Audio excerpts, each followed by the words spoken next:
सफल कर लो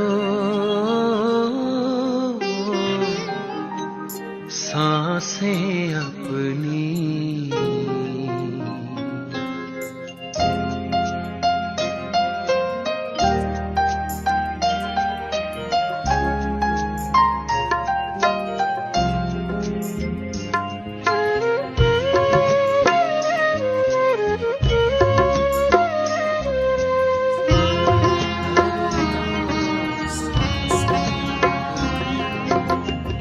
सफल कर लो सांसें अपनी, परम पिता को याद कर। सफल कर लो सांसें अपनी, परम पिता को याद कर। व्यर्थ न जाए जीवन अपना, व्यर्थ न जाए जीवन अपना, पल पल को आबाद कर। सफल कर लो सांसें अपनी, परम पिता को याद कर। राष्ट्रीय किसान दिवस। आप सभी जानते हैं कि भारतवर्ष कृषि प्रधान देश है। यहाँ की अर्थव्यवस्था कृषि पर ही आधारित है। चूंकि कृषि पर आधारित होने के कारण ही यहाँ कृषि के उत्पादन में किसानों की अहम भूमिका होती है। अहम भूमिका उन धरती पुत्रों की होती है और हमारे लिए बड़ा सौभाग्य का विषय है कि हमारे माननीय भ्राता श्री ओंकार साहू जी भी धरती पुत्र हैं, किसान हैं और विशेष संयोग बना है कि आज राष्ट्रीय किसान दिवस के उपलक्ष्य में हम ये कार्यक्रम आयोजित करने जा रहे हैं। इस सभागार में भी मैं नवनीता बहन जी से आग्रह करती हूँ कि मंच पर अपना स्थान ग्रहण करें। इस सभागार में किसान पुत्र हैं, सभी को मैं राष्ट्रीय किसान दिवस की बहुत बहुत बधाई देती हूँ। प्रजापिता ब्रह्मा कुमारी ईश्वरी विश्वविद्यालय की ओर से आप सभी का हार्दिक अभिनंदन करती हूँ। यूँ तो 23 तारीख को राष्ट्रीय किसान दिवस था और कल ब्रह्मा कुमारी द्वारा विभिन्न 3 जगहों में बेहद का कार्यक्रम, हमारे धरती पुत्रों का सम्मान का कार्यक्रम संपन्न हो चुका है और आज हमारे बीच हमारे लोकप्रिय विधायक माननीय भ्राता ओंकार साहू जी सादर मंच पर विराजित हैं। मैं ब्रह्मा कुमारी बहनों से नवनिर्वाचन के पश्चात बाप दादा के घर में आए हैं, भगवान के घर में पधारे हैं और हम स्वागत अभिनंदन की बेला में ब्रह्मा कुमारी बहनों से सादर अनुरोध करती हूँ कि वो आए और हमारे नवनिर्वाचित लोकप्रिय विधायक ओंकार साहू जी का पुष्पगुच्छ से अभिनंदन करें।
करेंगे।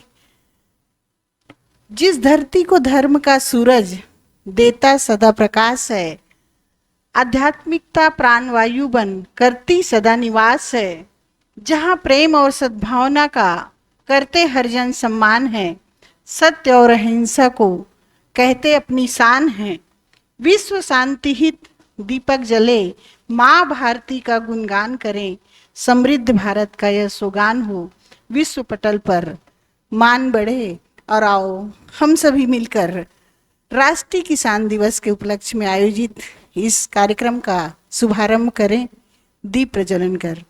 मंच पर विराजित सभी से अनुरोध कि दीप प्रज्वलित कर कार्यक्रम का शुभारंभ करें।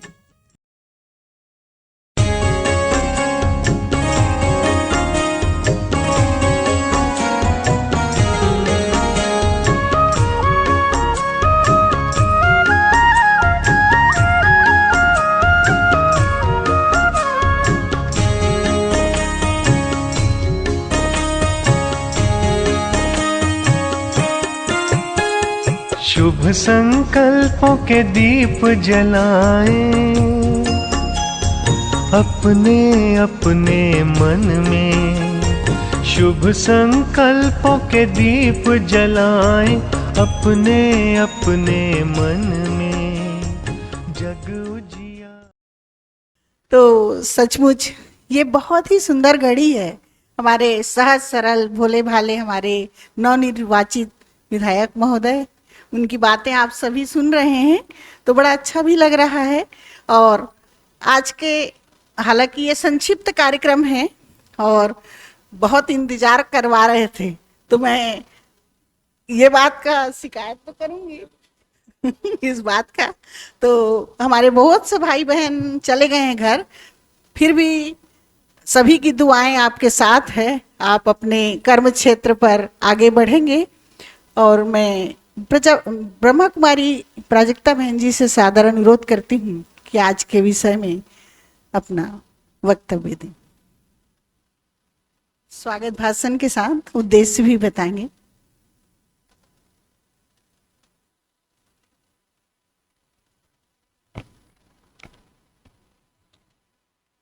ओम शांति, ओम शांति, ओम शांति। मंचासीन हमारे धमतरी विधानसभा क्षेत्र के अति प्रिय विधायक माननीय भ्राता ओंकार साहू जी, ब्रह्मा कुमारी नवनीता बहन जी, सरस बहन जी, कामिनी बहन एवं आप सभी किसान भाई बहनें, परम पिता परमात्मा की अति प्रिय संतान, आज हम सभी यहाँ पर एकत्रित हुए हैं राष्ट्रीय किसान दिवस मनाने के लिए। 23 दिसंबर पूर्व प्रधानमंत्री चौधरी चरण सिंह जी के जन्म दिवस के रूप उपलक्ष्य में ये दिवस मनाया जाता है, क्योंकि चौधरी चरण सिंह जी ने अपने कार्यकाल में जब तक वो सेवा में रहे, किसानों के लिए उन्होंने बहुत काम किया है। किसानों के पक्ष में अनेक कानून उन्होंने परिवर्तन किए हैं और इसके लिए फिर चाहे उन्हें कितना सहन भी करना पड़ा, जेल भी जाना पड़ा, लेकिन उन्होंने किसानों के हित में बहुत बड़े बड़े कार्य किए और इसीलिए सन 2001 से उनके जन्मदिन को हम राष्ट्रीय किसान दिवस के रूप में मनाते हैं। तो ये दिवस मनाने की आवश्यकता क्यों पड़ी?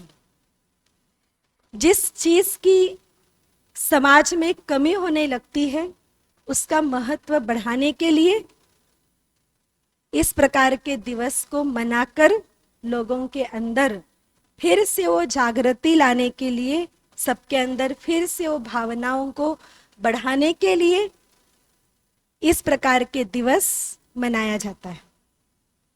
लेकिन किसान जो हमारे भारत देश की अर्थव्यवस्था की रीढ़ की हड्डी है, आज उनके बिना तो कुछ भी नहीं है। बिना रीढ़ के हड्डी तो दुनिया की सारी व्यवस्थाएं जो आज हम इतनी चकाचौंध देख रहे हैं, वो सब एक सेकंड में लड़खड़ा जाएगी, सारे कार्य ठप हो जाएंगे। इतना किसानों का महत्व है। आज हम जो यहाँ पर सभी बैठे हैं इतना अच्छे से, यदि किसान खेत में जाकर कड़ी धूप में यदि वो मेहनत न करे तो आज हम इतना अच्छे से यहाँ बैठ नहीं सकते।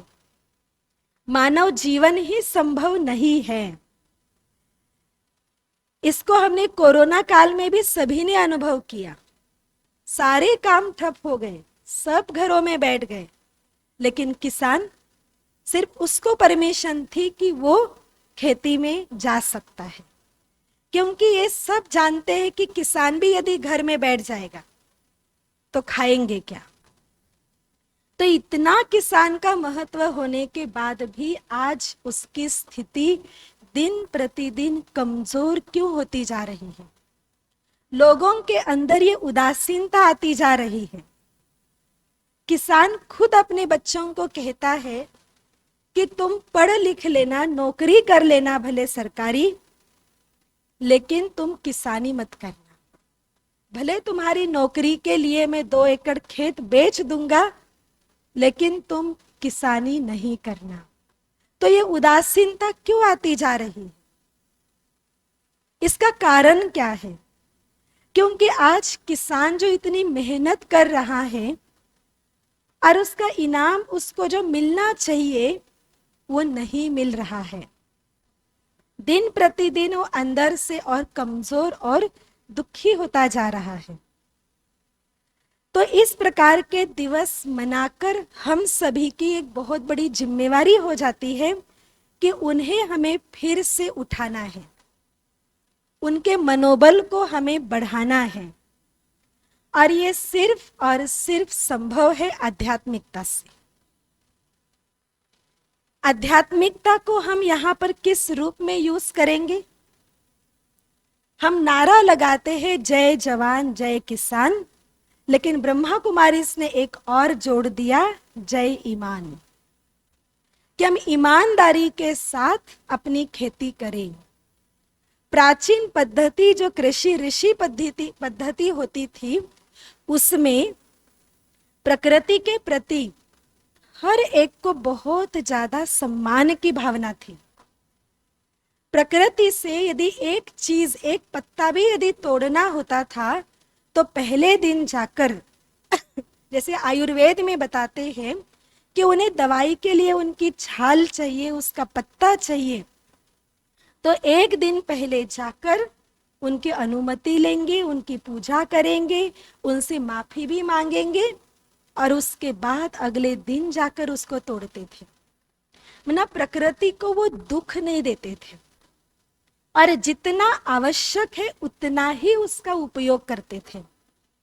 तो प्रकृति से जैसे अंदर से दिल का प्यार था, लेकिन धीरे धीरे समय बदलने के साथ सतयुग त्रेता युग में जो सतो प्रधानता थी, द्वापर से जो रजो प्रधानता आती गई और धीरे धीरे जो अंदर की वृत्तियां तमो प्रधान होती गई, उतना ज्यादा पेट तो भर रहा था, लेकिन ये भावना उत्पन्न होने लगी कि अब पेटी भी भरना है। तो व्यक्ति इसके पीछे जब लग गया तो इसके लिए फिर आवश्यकता से अधिक प्रकृति के संसाधनों का उपयोग होने लगा। उनके प्रति प्रेम भी कम होने लगा और बिना अनुमति के, प्रकृति के बिना पूछे उनको काटना तोड़ना चालू हो गया। और इसके लिए ज्यादा से ज्यादा अनाज लेना है तो रासायनिक खाद का प्रयोग भी शुरू हो गया। और जब से बीज डालते हैं तब से अंदर में ये भावना कि कोई थोड़ा सा भी यदि कोई ऐसा कीट यदि आता है जो पौधे के लिए नुकसानकारक है तो तुरंत भावना आती, इसको मारो, इसके ऊपर जहरीला केमिकल डालो और इसको मारो। तो छोटेपन से लेकर वो बड़ा होने तक फल देने तक सिर्फ एक ही भावना रहती कि मारो मारो और मारो। और इसीलिए ऐसा अनाज जब मनुष्य के मुख में जाता है तो उसके अंदर भी ये हिंसक भावना उत्पन्न होती है कि मारो मारो और मारो। तो ये तमो प्रधानता आ गई है, इसके पीछे सूक्ष्म वाइब्रेशंस है। और इसीलिए यदि हमें इससे बचना है तो राजयोग मेडिटेशन का अभ्यास करना पड़ेगा। धीरे धीरे जैविक खेती का भी प्रभाव बढ़ने लगा, लोगों के अंदर ये जागरूकता आने लगी कि अब हमें थोड़ा जैविक खेती भी करनी चाहिए। लेकिन फिर देखते हैं कि इसमें नुकसान भी बहुत है। तो भले उसमें थोड़ा नुकसान है, तो जितनी हमारे पास खेती है उसमें थोड़े से भाग में पहले हम शुरुआत कर दें और धीरे धीरे उसको बढ़ाते जाएं ताकि हमारा नुकसान भी ना हो। आखिरकार हम सारा धन, अधिकांश धन हम जहर को खरीदने में, रासायनिक केमिकल के लिए इतना लगा देते हैं, क्योंकि जमीन बंजर और होती जाती है, केमिकल का प्रयोग बढ़ते जाता है और इस प्रकार से हमें उतना ज्यादा और खर्चा करना पड़ता है, जिसके कारण जो मुनाफा होना चाहिए, प्रॉफिट होना चाहिए, वो कम होता है। तो जैविक खेती को भी हम बढ़ावा देते जाएं। जैसे जैसे यदि हम जैविक खेती करेंगे और यदि इसमें पढ़े लिखे युवा करेंगे तो एक मार्केटिंग भी अच्छी मिलेगी, क्योंकि आज के युवा मार्केटिंग को समझते हैं। तो इसीलिए उनको भी आगे आना बहुत आवश्यक है। और जैविक के साथ हम कहते हैं ब्रह्मा कुमारीज में कि आप योग का भी प्रयोग करो, कि मेडिटेशन का अभ्यास हम करेंगे तो हम प्रकृति के बहुत करीब आएंगे, उनके सानिध्य में आएंगे और उनको वाइब्रेशन देकर बीज से लेकर वो फल तैयार होने तक हर स्टेप में हम मेडिटेशन का अभ्यास करेंगे। तो जो कीटाणु हैं, जो नुकसान पहुंचाने वाले हैं, वो भी निकलते जाएंगे। बहुत मेहनत करना नहीं पड़ेगी, उसकी क्वालिटी में भी सुधार आएगा। तो मैं ओंकार साहू जी से भी ये बताना चाहूंगी और हमारे सभा में जो किसान भाई बहन आए हैं उनको भी बताना चाहूंगी कि हमारे ब्रह्मा कुमारी से जुड़े हुए पूरे भारतवर्ष में अधिकांश भाई बहनें इस जैविक प्लस यौगिक खेती को करते हैं और खासकर गुजरात और महाराष्ट्र में बहुत बड़े स्केल पर इसको किया जाता है और बहुत अच्छा मार्केटिंग उनको मिल रहा है, बहुत अच्छा वो प्रॉफिट कमा रहे हैं। उनके यहाँ तो लाइन लगी रहती है कि हमको यहाँ का गुड़ चाहिए, हमको यहाँ की हल्दी चाहिए, हमको केमिकल रहित चाहिए। तो लोगों में ये भावना जागृत हो रही है। तो मैं सभी किसान भाइयों से भी और हमारे विधायक ओंकार साहू जी से भी यही अनुरोध करती हूँ कि आप अभी ये 7 डेज का राजयोग मेडिटेशन का अभ्यास यदि सीखेंगे और इसके माध्यम से आपके कार्य क्षेत्र में भी और हमारे खेती में भी इसका बहुत अच्छा प्रयोग करके हम बहुत अधिक अपने जीवन में भी और अपने किसान के क्षेत्र में भी बहुत बड़ी सफलता हासिल कर सकते हैं। ओम शांति। बहुत बहुत धन्यवाद बहन जी।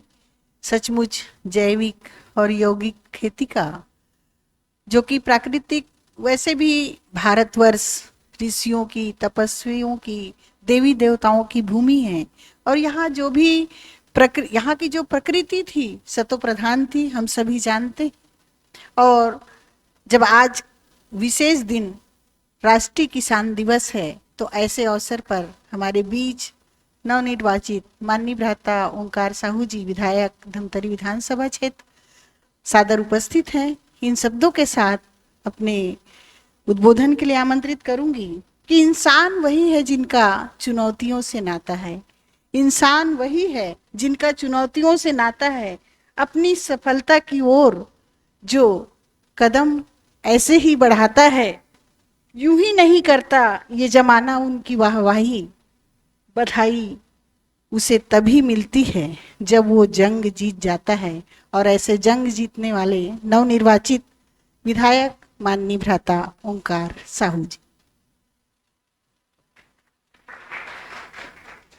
ओम शांति, ओम शांति, ओम शांति। आज अंतर्राष्ट्रीय किसान दिवस के उपलक्ष्य में ब्रह्म कुमारी प्रजापति के पावन स्थल पे आप सभी किसान भाइयों बहनों और हमारी ब्रह्म कुमारी की सभी बहनों सभी को मेरा नमन प्रणाम। मंच पर उपस्थित है ब्रह्म कुमारी नमिता बहन जी, प्रजक्ता बहन जी, सरस बहन जी और बहुत ही सम्माननीय कामनी कौशिक मैडम जी, आप सभी को भी मेरा प्रणाम। जैसे कि अभी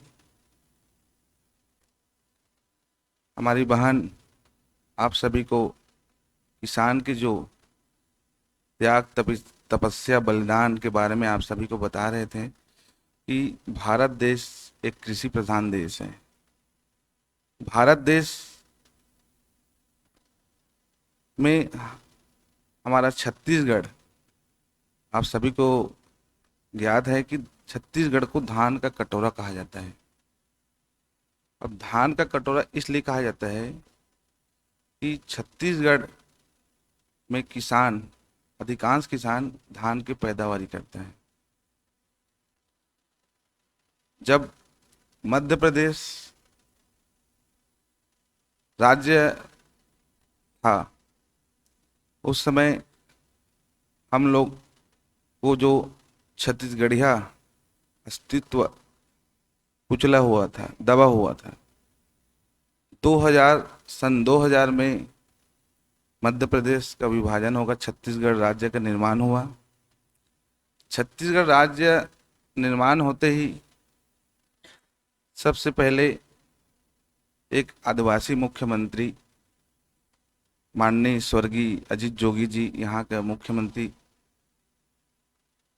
मनोनीत हुआ। प्रथम मुख्यमंत्री ने अपने 3 साल के कार्यकाल में जो छत्तीसगढ़ियों के लिए, किसानों की लड़ाई लड़ी, वो आज 2023 में निरंतर जारी है। हमें गर्व होता है कि हम एक किसान पुत्र हैं और किसान हैं सबसे पहले, और एक गर्व होता है कि आज छत्तीसगढ़ी बोली भाखा, खान पान, रहन सहन, वो विगत जो 5 वर्ष में हमारे यशस्वी पूर्व मुख्यमंत्री आदरणीय भूपेश बघेल जी ने जो लड़ाई लड़ी, जमीन की लड़ाई लड़ी, हम सब के लिए लड़ाई लड़ी, इसमें हमें ये सोचना नहीं है कि कांग्रेस भाजपा, क्योंकि जो मुख्य बनता है, चाहे वो विधानसभा का हो, चाहे लोकसभा का हो, चाहे राज्य का हो या प्रदेश का हो, देश का हो, सभी लोग अपना जो व्यक्तित्व रहता है, जो उनका सोच रहता है, वो हम सबके बीच लाने का प्रयास करता है। जैसे कि दीदी जी ने आपको बताया कि जैविक खेती, तो आपको जानकारी होगा कि जो हमारे धमतरी जिला में दुबराज चावल, दुबराज धान जो विश्व में प्रसिद्ध है, नगरी का दुबराज, आपको पता होगा शायद, नगरी का दुबराज विश्व प्रसिद्ध है। भारत के अलावा विश्व में भी यहाँ का चावल विश्व में अनेक क्षेत्रों में जाता है। तो एक प्रकार से हमारे धमतरी जो क्षेत्र है, विधानसभा जिला, वो बहुत सारी चीज़ों में उपलब्धि हासिल किए हैं। रहेगी बात, आज तो किसान के बारे में ही बात करना है, बहुत सारे चीज़ होती हैं। मैं जब पहले बार एक प्रत्याशी के रूप में मैं बाबा के शरण में आया, शिव बाबा के शरण में आया, तो मुझे ऐसा लगा, क्योंकि उस दिन सौभाग्य था कि हम दोनों प्रत्याशी इस मंच में थे, मुझे ऐसा प्रतीत हुआ कि मैं बाबा जी के शरण में आया और मुझे अंदर से कुछ आवाज़ें, अंतर आत्मा से कुछ आवाज़ें आई कि बेटा आप हमेशा गरीब, मजदूर, किसानों के बात को सुनना, समझना, उनके दुख दर्द तकलीफ को समझना। और यहाँ आने पर मैं पिछले टाइम भी मैं बताया था कि मैं एक अलग पंथ से जुड़ा हूँ। पंथ सभी एक हैं, विचारधारा सबका अलग अलग हो सकता है, फिर जो परमेश्वर परमपिता परमेश्वर सब एक हैं, ईश्वर एक हैं। तो मैं पहले से भी इस परिवार से जुड़ा हुआ हूँ और जुड़ा हुआ रहूँगा। जब भी मेरा आप लोगों को कोई भी आपका व्यक्तिगत हो या संस्था से संबंधित जो भी परेशानी होगा, आप बताइए। मुझसे जो भी बन पाएगा, जो भी आप लोगों का रहेगा, उसको मैं दूर करने की कोशिश करूँगा। आज 23 दिसंबर को हमने अंतर्राष्ट्रीय किसान दिवस मनाए। विस्तार से दीदी जी बता दी है, उसमें दोहराने की कोई बात नहीं है, क्योंकि आप लोगों का समय बहुत कीमती है और मैं 1 घंटा विलम्ब से भी आया, इसके लिए भी आप सबसे क्षमा प्रार्थनी हूँ। थोड़ा से अभी जनता जनार्दन में उत्साह है, तो घर में जन दर्शन लगता है, उन लोगों से भी समय देना पड़ता है।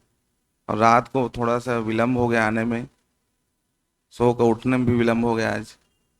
तो आप सबों का आशीर्वाद, जो सहयोग मुझे विधानसभा चुनाव में मिला, उसके लिए भी आप सभी का बहुत बहुत धन्यवाद, आभार।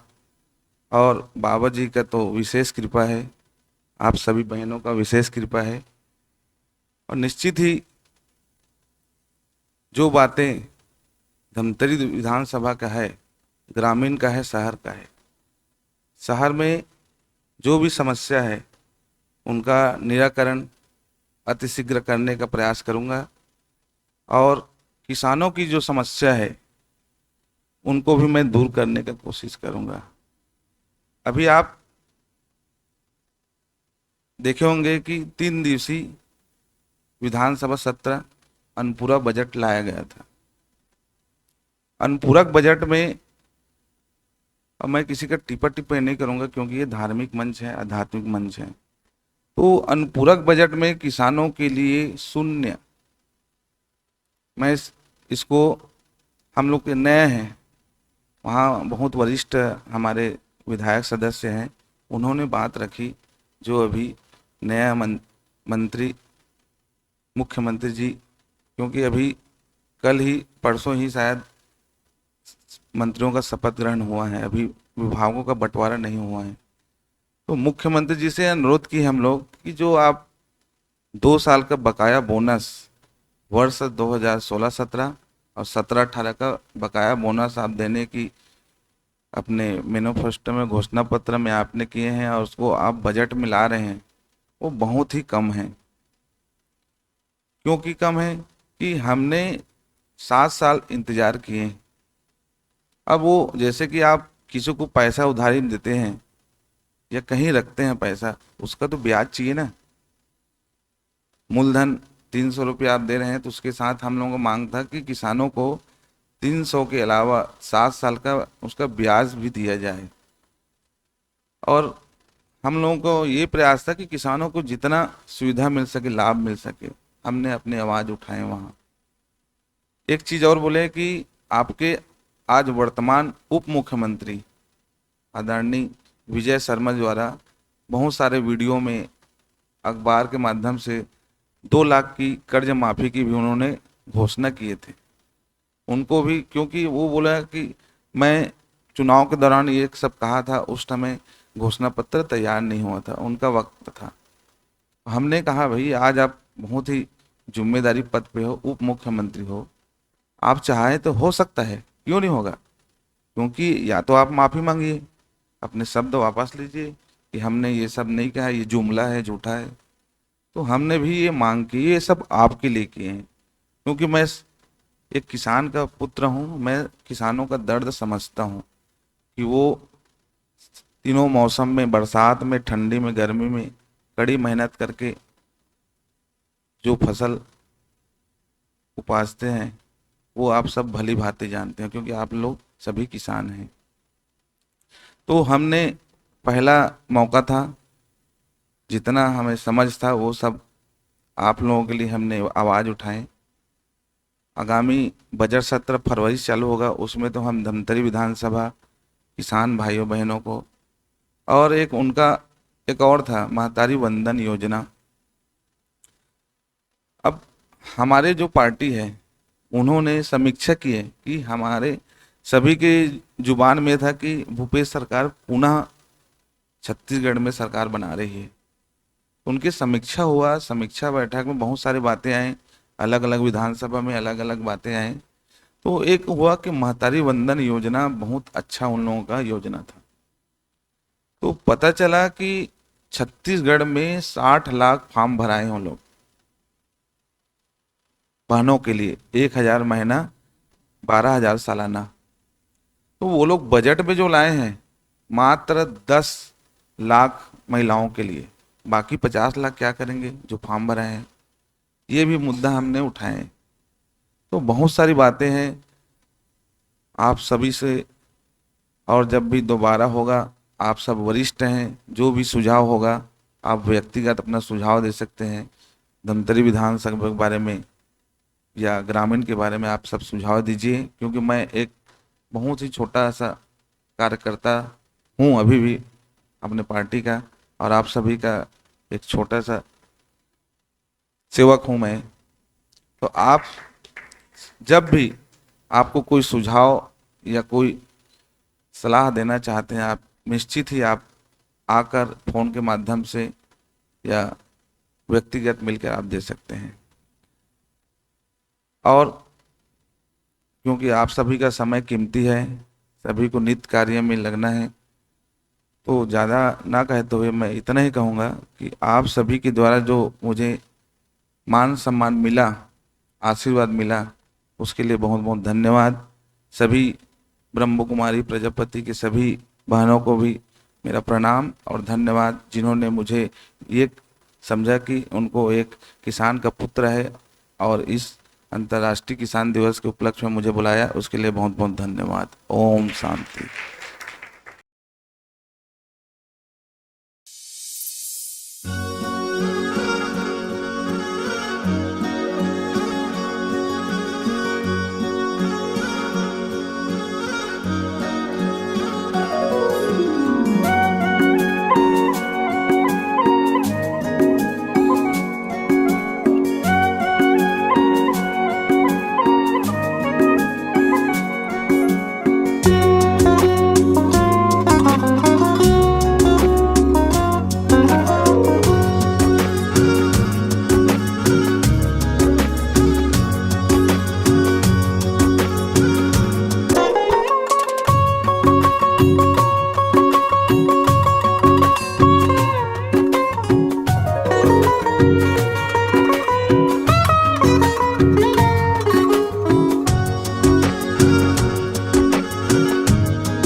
ओम शांति।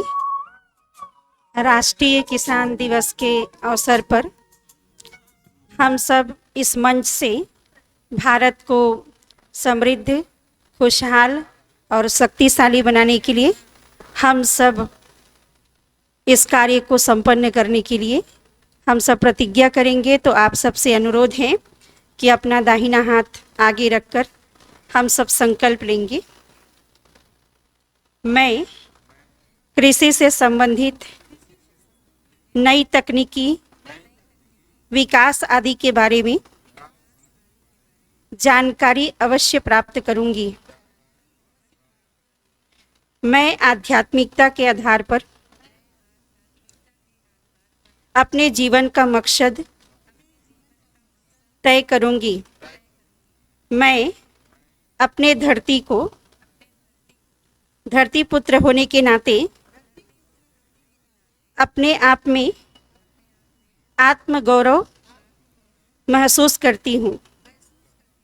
मैं जीवन में सच्ची सुख, शांति, प्रेम व आनंद को प्राप्त करने के लिए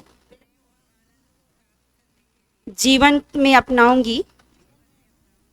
मैं अपनी खेती के कुछ हिस्से में शाश्वत यौगिक खेती प्रारंभ करूंगी। मैं उन्नत लक्ष्य की ओर आगे कदम बढ़ाऊंगी। देश की प्रगति एवं विकास में अपनी महत्वपूर्ण भूमिका अवश्य निभाऊंगी। मैं अपनी समझ, क्षमता और आत्मविश्वास के साथ हर कार्य को पूरा करूंगी। ओम शांति, ओम शांति, ओम शांति। ओम शांति। सभी लोग जोश के साथ ये नारे देंगे। धरती माँ करती सबसे पुकार, यौगिक जैविक खेती से अन्न करो तैयार। मेरे आंगन नाचे खुशी से मोर, मेरे आंगन नाचे खुशी से मोर। लो आया यौगिक खेती का दौर। बीज धरती से करो प्यार, बीज धरती से करो प्यार। बढ़िया फसल होगी तैयार। सच्चा योगी होता किसान, सच्चा योगी होता किसान। जैविक खेती उसकी शान। सर्व प्राप्तियों से सबकी झोली भरती, सर्व प्राप्तियों से सबकी झोली भरती। खुशहाली अपने आंचल में समाये मां धरती। होगा जहां नैतिक मूल्यों का वास, होगा जहां नैतिक मूल्यों का वास। वही होगा ग्राम विकास। कर्मों की खेती को जब समझे किसान, कर्मों की खेती को जब समझे किसान। भारत हमारा फिर से बने स्वर्ग महान। भारत हमारा फिर से बने स्वर्ग महान, स्वर्ग समान। यौगिक खेती हमारा विश्वास, यौगिक खेती हमारा विश्वास। मानव का होगा पूरा विकास। ओम शांति। और इस प्रकार से आज का ये हमारा कार्यक्रम, अभी हम ईश्वरी सौगात भेंट करने जा रही हैं हमारे आज के नवनिर्वाचित विधायक माननीय भ्राता श्री ओंकार साहू जी को। ब्रह्मा कुमारी बहनों से अनुरोध कि वो परमात्मा स्मृति सौगात देकर उन्हें सम्मानित करेंगे।